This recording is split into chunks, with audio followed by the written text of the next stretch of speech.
रूपदर की यात्राएं। रूपदर अपने बचे कुचे अनुयायियों के साथ निकल पड़ा। मृत्यु के मुंह से बच निकलने की वजह से उसे आनंद तो हो रहा था, साथ ही उसे इस बात का दुख भी था कि उसके बाकी अनुयायी पत्थरों के नीचे आकर मर गए और नौकाएं ध्वंस हो गई।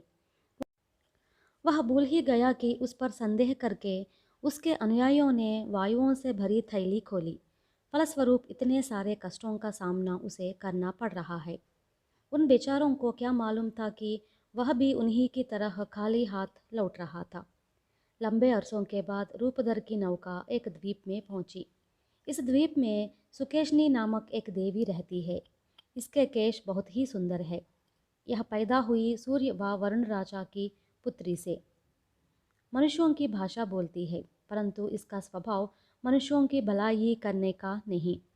रूपदर को उसके बारे में कुछ भी नहीं मालूम था। तट पर पहुंचने के बाद 2 दिन और 2 रातें उसने वहीं बिताए। उसके अनुयायी निरुत्साह से डूब रहे और निराश में पड़े रहे। तीसरे दिन तड़के ही रूपदर अपनी तलवार और भाला लेकर निकला। एक ऊंचे टीले पर चढ़कर चारों ओर अपनी दृष्टि फैलाई। उसे कोई दिखाई नहीं पड़ा, किंतु उसने देखा कि एक घर की छत से धुआं निकल रहा है। यह घर सुकेशनी का था। पहले उसने स्वयं वहां जाना चाहा और जानना चाहा कि पेड़ों के बीच में दिखाई देने वाला वह घर किसका है, लेकिन उसने अपना विचार बदल दिया। उसने सोचा कि पहले नाव के पास चला जाऊं, फिर भोजन करने के बाद अपने आदमियों को समाचार जानने वहां भेजूं। किंतु भोजन बनाने के लिए आवश्यक रसद नहीं थी। इसी के बारे में सोचता हुआ वह अपनी नौका की तरफ बढ़ने लगा। तब एक बारहसिंह रास्ते में दिखाई पड़ा। उसे लगा मानो भगवान ने ही उसे भेजा हो। उसकी सींगें बहुत ही मजबूत है। धूप ज़्यादा थी, इसलिए अपनी प्यास को बुझाने के लिए नदी की तरफ जा रहा था। मौका पाकर रूपधर ने अपना भाला उसकी पीठ में चुभोया।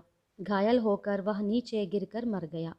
रूपधर ने कुछ लताओं को रस्सी की तरह पिरोया और उसे उसके पैरों में बांध दिया। रस्सी अपने गले में डाल ली और बारहसिंगा को अपनी पीठ पर डाल लिया। झुके झुके वह जाने लगा। अपनी नौका के पास पहुंचने के बाद उसे ज़मीन पर पटक दिया। अपने अनुयायियों को बुलाकर उनमें उत्साह भरने के उद्देश्य से वह कहने लगा, मित्रों, हम इतना शीघ्र मरने वालों में से नहीं है।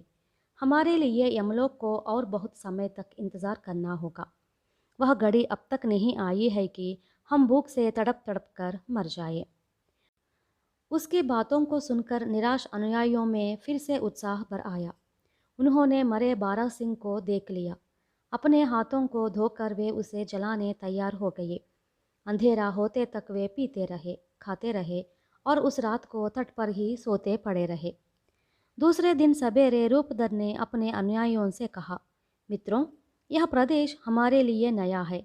दिशाएं भी हम नहीं जानते। मेरी तो समझ में नहीं आ रहा है कि ऐसी हालत में क्या करना होगा, किंतु हाथ धरे बैठ भी नहीं सकते। हमें कुछ करना ही होगा। तुम सब लोग अपूर्व साहसी हो। ट्रॉय के युद्ध में तुमने साबित कर दिया है कि ग्रीक पराजय नहीं जानते।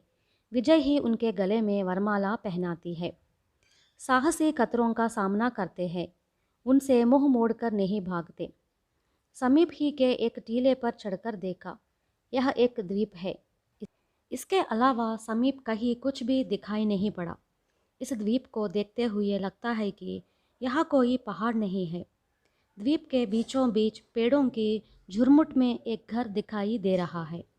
वह अवश्य ही कोई रहता होगा, क्योंकि मैंने देखा कि उस घर से धुआं उठ रहा था।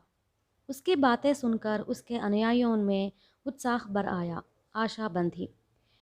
ऐसी ही परिस्थितियों में एक बार वे फाल लोचनों के चंगुलों में फंसे, तो दूसरी बार राक्षसों के आक्रमण के शिकार बने।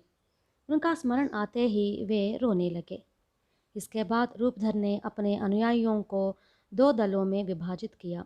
एक दल का सरदार स्वयं बना। मायावी नामक एक साहसी को दूसरे दल का सरदार बनाया। यह जानने का जिम्मेदार मायावी को दिया कि वह घर किसका है और इसमें कौन रहते हैं। मायावी को वह जाना पसंद नहीं था, फिर भी वह लाचार था। अपने 22 अनुयायियों को लेकर अपने आप पर बड़बड़ाता हुआ, बुनबुनाता हुआ निकला। थोड़ी दूर जाने के बाद नीची ज़मीन पर सुकेशनी का घर दिखाई पड़ा। घर चिकने पत्थरों से बना हुआ था, सुंदर था। उसके चारों ओर विशाल खाली जगह थी। घर के चारों ओर सिंह, बाघ आदि जंगली जानवर घूम रहे थे। ये असल में जंतु नहीं थे, मानव ही थे। सुकेशनी ने अपनी मंत्र शक्ति से उन्हें जानवर बना दिया, इसलिए वे मायावी या उसके अनुयायियों पर टूट नहीं पड़े। पालतू जानवरों की तरह दुम हिलाते हुए बड़े प्यार से उसके पास आए। इस रहस्य से अपरिचित ग्रीक उन्हें देखकर घबरा गए, परंतु साथ ही उन्हें आश्चर्य भी हो रहा था कि ये जंतु क्यों इतने साधु हैं। उन्हें जब विश्वास हो गया कि ये जंतु हमारा कुछ नहीं बिगाड़ेंगे, तो वे आगे बढ़े। घर के पास पहुंचने के बाद बाहर ही रहकर उन्होंने घर की तरफ देखा। उन्होंने देखा कि सुकेशनी करघा चला रही है और बहुत ही मधुर सुर में गा रही है। उनमें से एक ने कहा, मित्रों, अंदर कोई स्त्री बड़े ही मधुर सुर में गा रही है। अवश्य ही मानव होगी, नहीं तो कोई देवी होगी। उससे बात करते हैं, विलंब क्यों? तुरंत उन्होंने अंदर की स्त्री को पुकारा। सुकेशनी बाहर आई, उन्हें देखा और अंदर आने को कहा। वे उसके चाल समझ नहीं सके, अबोध बनकर उसके पीछे पीछे गए, किंतु सुकेशनी को देखते ही मायावी को संदेह हुआ। उसे दाल में कुछ काला लगा, इसलिए वह अकेला बाहर रह गया। जो जो उसके साथ आए उन सबको सुकेशनी ने रुचिकर आहार पदार्थ दिए, पेय पिलाया। पर उन पदार्थों में उसने कुछ दवाएं मिलाई, इसलिए उन पदार्थों को खाते हुए दुनिया को वे भूलने लगे। उसके बाद अपने मंत्रदंड से उसने सबका स्पर्श किया। तुरंत वे सवार बन गए और चिल्लाने लगे। हाँ, उनके रूप तो पूरे के पूरे बदल गए, किंतु उनमें मन नहीं बदले। सुकेशनी ने उन्हें सवारों के रूप में परिवर्तित करके पिछवाड़े में भगाया। वे उस कैद में रहकर सवारों का खाना ही खाने लग गए। सुकेशनी के माया जाल से बचा मायावी नौका के पास लौटा। बहुत देर तक उसकी जबान ही नहीं खुली। उसकी आंखों से आंसू बहते जा रहे थे। रूपधर और दूसरों ने सवालों की बौछार की। जब वह संभल गया तब उसने बीती सब बताई। उसने कहा, तुम्हारे कहे अनुसार हम उसी तरफ गए। वहाँ नीची जगह पर एक सुंदर घर था। अंदर कोई स्त्री करघा चला रही थी और बहुत ही मधुर स्वर में गा रही थी। हमने उसे पुकारा, वह आई और सबको अंदर ले गई।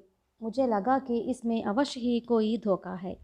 मैं बाहर रह गया। अंदर जो थे वे फिर बाहर नहीं आए। उन पर क्या बीती मालूम नहीं हुआ। यह समाचार सुनते ही क्रोध और आवेश में आकर रूपधर ने म्यान से तलवार निकाली और चिल्ला पड़ा, चलो मेरे साथ, मुझे वह घर दिखाओ। मायावी ने रूपधर के पाँव पकड़ लिए और कहा, मुझे वहाँ आने को मत कहो, मैं वहाँ नहीं आऊँगा, यही रहूँगा, मुझ पर दया करो। तुम वहाँ जाओगे तो वापस आना असंभव है। तुम्हारे साथ आऊँगा तो मैं भी गायब हो जाऊँगा। अपने को तथा हमें जिंदा देखना चाहते हो तो यह जिद छोड़ो। चलो इस भयानक स्थल को छोड़कर चला जाए। ठीक है मायावी, तुम्हें मेरे साथ आने की ज़रूरत नहीं। तुम इसी नाव के पास रहो, खाओ पीओ मस्त पड़े रहो। मैंने तो वहाँ जाने का अटल निश्चय किया है, दृढ़ता भरे स्वर में रूपधर ने कहा। रूपधर वहाँ पहुँचा और सुकेशनी का घर देखा। तब वहाँ एक युवक सामने से आया। उसने पूछा, अरे बेचारे, कहाँ जा रहे हो? क्या तुम्हें मालूम है, यह घर सुकेशनी का है। तुम्हारे सब आदमी सुअर बना दिए गए हैं और कैद खाने में है। क्या तुम भी सुअर बनने की इच्छा रखते हो? जाना ही तो अवश्य जाओ, मैं तुम्हें एक बूटी दूंगी। सुकेशनी तुम्हारे पेय में दवा मिला कर देगी। इस बूटी की वजह से तुम पर उसका कोई असर नहीं होगा। इसके बाद अपने मंत्रदंड से स्पर्श करेगी। फौरन अपनी तलवार निकालो और उस पर टूट पड़ो, मानो तुम उसे मारने जा रहे हो। वह डर जाएगी और कहेगी कि मैं तुम्हारी पत्नी बनूंगी। इसके लिए तुम अपनी स्वीकृति दो, परंतु इससे पहले उससे देवताओं पर कसम खाकर वचन देने को कहो कि वह तुम्हारा अहित नहीं करेगी। कहते हुए उस युवक ने भूमि से एक पौधे को उखाड़ा और उसे दिया। उस पौधे की जड़ काली थी, पर उसका फूल बिल्कुल ही सफ़ेद था। युवक के चले जाने के बाद रूपधर गहरी सोच में पड़ गया। फूंक फूंक कर कदम बढ़ाता हुआ सुकेशनी के घर के पास आया। वहां पहुंचकर जोर से चिल्लाया। तुरंत सुकेशनी दरवाज़ा खोलकर बाहर आई। वह उसके साथ अंदर गया, किंतु उसका दिल ज़ोर ज़ोर से धड़क रहा था। उसने रूपधर को काठ से बनी एक कुर्सी में बिठाया, पैरों के पास एक पाटा रखा। फिर अंदर गई और पेय लाई, जिसमें दवा मिलाई गई थी। उसने गिलास को उसके सामने रखा। उसने पी लिया, परंतु बूटी के प्रभाव से उस दवा ने उस पर कोई असर नहीं किया। सुकेशनी को यह मालूम नहीं था।